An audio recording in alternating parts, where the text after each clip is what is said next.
Welcome to the Art Project. If you enjoy this video or find it helpful, please give me a thumbs up. If you have any questions or comments, leave them down below, and subscribe if you have not already to my channel. This is a project that I got from MrsTFox at Teachers Resources, and you can find a link in the description down below. First thing you're going to want to do is put your name, date, and block on the paper.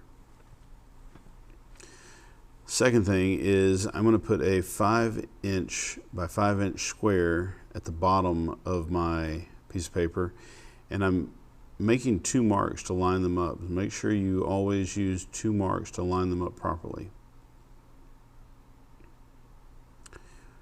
The square is 5 inches wide and 5 inches tall. Once I've done that, I'm going to take the value scale and the sphere reference, and I'm going to glue them to the top of my paper underneath where I put my name. This is my value scale.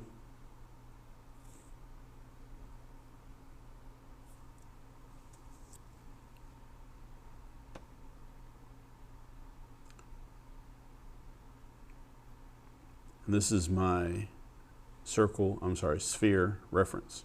Be careful when you do this. You don't want to get glue in the places where you're going to add any shading. The glue will change the way the shading looks, make it even more difficult to shade. I then added my own set of boxes here. You want to put your sphere as close as you can to the left so that you have room for the boxes. I did mine a 1/2 inch wide. You might do them a little bit wider. And then I just put a line at the top and the bottom, and then I made them go up and made the vertical lines in between where I put my marks every 1/2 inch. Now, I left out a box, so you'll see in just a moment, you'll see me add a box to the rest of it. And when I do, then I have to alter all of my shading. I started on the right with the lightest values. My value scale that I'm making is a little bit smaller than the reference. And then this is where I noticed, no it's not, in just a moment I noticed that I'm short a box, and so I add a box to the right.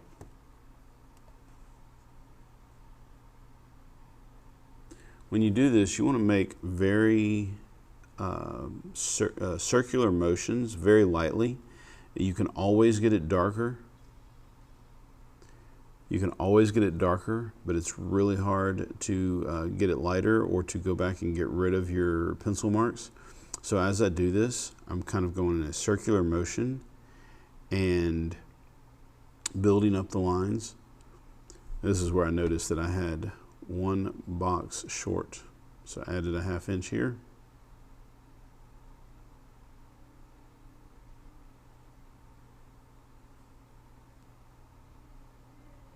And then I went back and I made my lightest one, I made my white one lighter, darker, and then I made my lightest one, the second box from the right, a little bit darker, and then the 4th one a little bit darker, and the 5th one a little bit darker.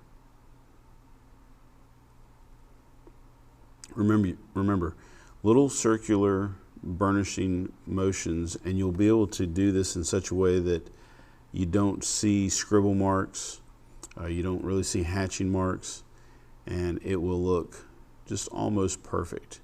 It takes a little practice to get it steady, to get the pressure right, but this is what we're learning.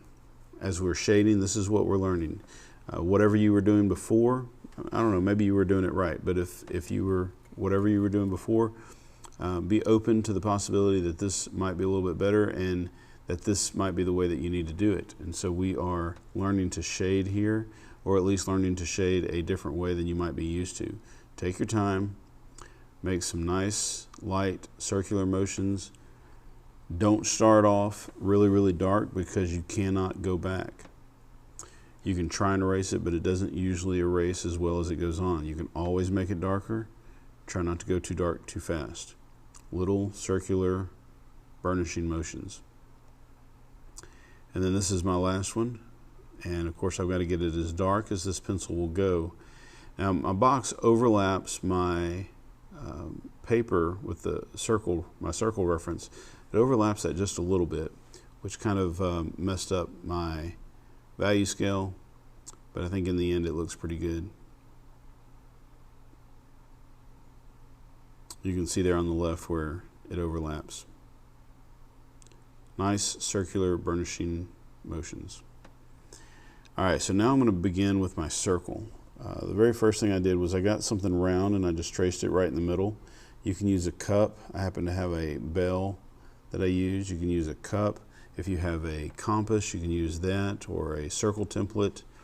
And then I took a ruler and I drew just a slightly angled line up to the circle and then over again on the other side without moving the ruler so that it's continuous.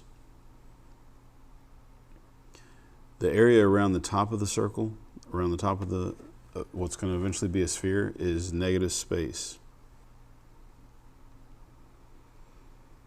Again, start off light and just make little circular motions. You don't want to dig into the paper.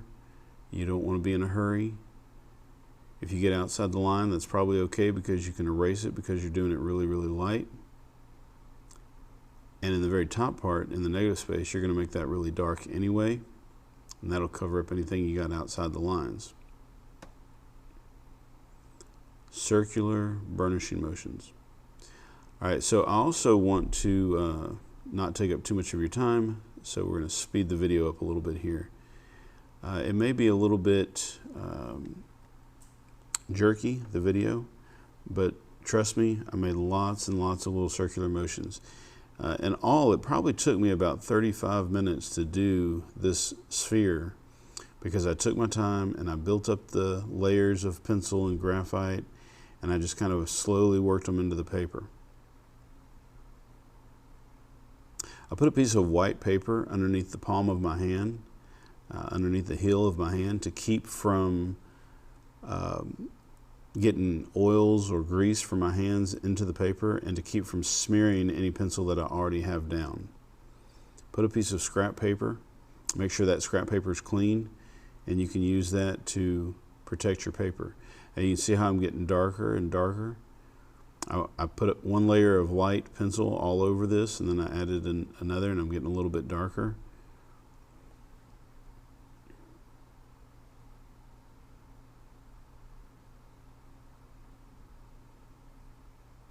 I added the shadow that's on the table. This helps to ground the object so that it doesn't look like it's floating off into space.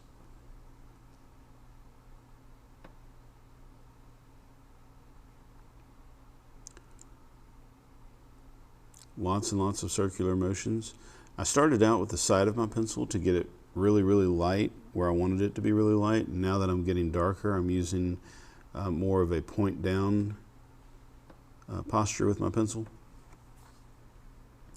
Slowly building it up. There's a little spot right there that looks like I might have got some grease or some oil from my hand on the sphere, and it's kind of made a blotch. In the shadow down here, I start off, I went ahead and started pretty dark because I knew I was going to get dark, but it's not, I'm not pressing into the paper. I'm not trying to make any grooves or dents in the paper. Small circular motion. And I came back and I built it up some more. Added another layer. Wanted the shadow right up underneath the sphere to be the darkest. And if you look at the value scale that we did at the beginning, there are 7 different values. You want to try and use all 7 values in your sphere. The more values you add, the more three-dimensional, the more realistic it's going to look. Don't forget the negative space around the sphere. Once you have the sphere and the shadow done, then you can start adding the darkness around the sphere itself. This is really going to make it pop. It's going to make it pop out. That is, if you have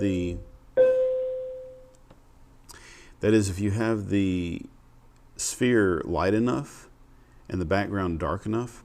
I got a little bit of glue on the paper, and that's what this is. This is a close-up of that glue and how it's changed the way the pencil looks.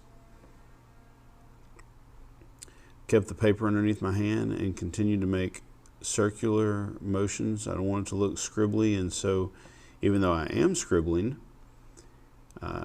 these very controlled circular scribbly motions, and I layer them and I overlap them in such a way that the scribble sort of disappears.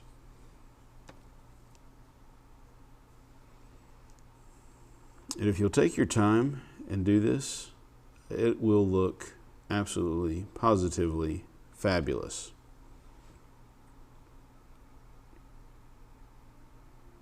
I put a little bit of shading on the table as well, because obviously the table is probably not going to be a pure white table. And I wanted the highlight of my sphere to sort of be the brightest area. I probably didn't shade the table enough. I was a little bit hesitant, but I did put a little bit of shading. And I didn't say anything about this at the beginning, but one of the objectives of this is to get rid of all of the outlines. If you notice, there are no outlines in this picture. There's no outline around the sphere, there's no outline around the shadow, there's not even an outline around the border. And to make sure of that, I'm even taking this ruler and going through and erasing the border, and it looks really nice where the shading ends, where the value ends and new value begins. No outlines. And this helps it to look a lot like a photograph. It doesn't look like a solid photograph because obviously it's done with graphite, but I'm pretty proud. It's fairly realistic looking. So make sure you got your name, date, and block at the top. Thank you for watching. Hope you enjoy. Hope you learned something from it. Don't forget to like, leave a comment, subscribe. And if you would like some really great resources to use, to teach, or to learn from, check out MrsTFox Resources at teacherpayteachers.com. MrsTFox is awesome. And I think you will really like the lessons that she has. Now it is your turn. Go make some art.